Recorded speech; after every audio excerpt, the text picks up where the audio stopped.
It's Archives Month. Did you know it's Archives Month? Happy Archives Month. Hi everyone, my name is Emily Rapoza and I am the Director of Library and Archives here at the Great American Songbook Foundation. Today is Ask an Archivist Day, so all day today we'll be answering your questions right here on social. Can't wait to see you. Psst, it's Ask an Archivist Day. Ask your questions right here. Right here.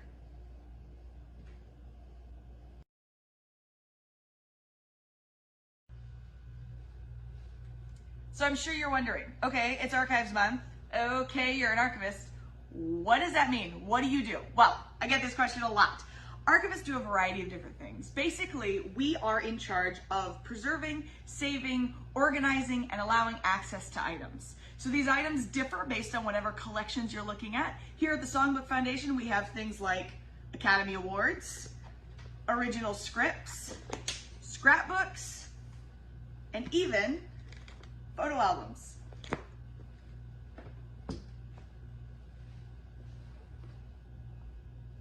So we just got another question. How do you become an archivist? Well, to become an archivist, we all went to school for it. So everyone here at the Songbook Library and Archives has a Master's in Library and Information Sciences, an MLIS or an MLS. This allows us to learn all the tips, tricks, and expectations of working in archives and in libraries. But then we also have secondary master's degrees as well. So some of us have degrees in music and musicology, some in history. You might even find some archivists that actually have archaeology degrees. So that is how you go to school and become an archivist. Now, everyone here at the Songbook has their favorite item, whether it be an arrangement of a certain song, a letter, a document, a photo, but mine happens to be probably one of the more flashy items that we have in our collection, and that is this Oscar statuette. Now, this Oscar was awarded to Johnny Green for his musical adaptation for the movie version of Oliver. Now, the reason that this specific Oscar is my favorite is you might notice he's got a little bit of a Phantom of the Opera style going on here. You'll notice that the gold gilding is actually starting to flake off. And this is a really cool moment to talk about preservation and conservation. So of course we don't want anything to happen to our Oscars, but in the case that something does, we want to stop it from getting any worse. So we currently keep Oscar in a controlled temperature climate. We also are very careful to not pull off any more of the gold gilding, and we are working on getting him re-gilded and back to his shining, beautiful glory. So this is a question I get all the time, and it's, what do you have in your collection at the Songbook Foundation? Well, we have a variety of different items. We have everything from 2D items all the way up to 3D items, costumes, awards, papers, documents, photos, recordings. But rather than talk about all of them, I thought I'd rather just show you some of them.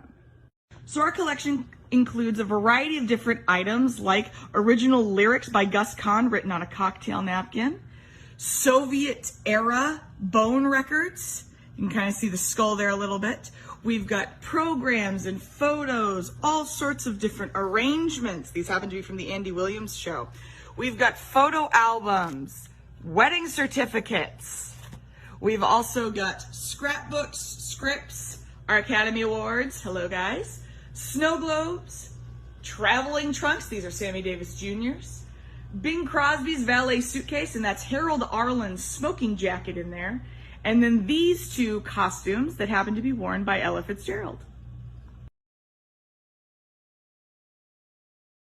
So how do we store all of our items? Well, we do a couple of different things. I've already mentioned the temperature-controlled archive that we're actually located in, but then the items themselves get a little bit of extra special care. So as we're going through them and we are organizing them and we're grouping things together and we're figuring out the process of what's in each collection, every single item, paper, will go into an archival folder like this. So these archival folders allow us to write the name of the actual collection, what the item is, and any additional information or dates on the side.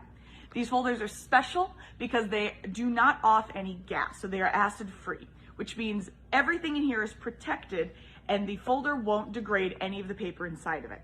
Now, once you get a bunch of folders, you need a box. So we have these specialty archival boxes that we put everything in. Same situation as the folders. They are acid-free, and they also allow us to store everything safe and secure with a nice tight lid. So this is a question we get a lot, and it's, do you have to wear white gloves to look at things in the archive, to pick things up? Do I wear white gloves? Does our team wear white gloves? We don't, and for a very, very important reason. White gloves, specifically cotton gloves, mean that you lose the tactility in your hand. So while you might be keeping something polished or not getting your fingerprints on it, you can't feel the item, so it's a lot more likely that it could rip, tear, break, or drop. Now, if we do need to handle items like an Oscar or a snow globe or records, glass plates, we wear surgical gloves. Now, if you're not wearing surgical gloves and you're handling something like a photo album or documents, we run by a clean hand policy, which essentially means I, as the person who's touching the items, will scrub up like I'm going into surgery. My hands will be free of all oils, debris, and dust, and then I will touch the items and handle them carefully. So the Songbook Library and Archives covers a very specific period of time. That's the 1920s through the 1960s, and that's that foundational era of American popular music. The reason we have a hard cutoff at 1960, and really a hard start at 1920, is because these are the items that are most in danger of decaying, degrading, going missing, and no longer being legible. So we focus our preservation efforts on that specific era. As far as the general Great American Songbook, that is a much larger debate for a much more intelligent group of people than I am.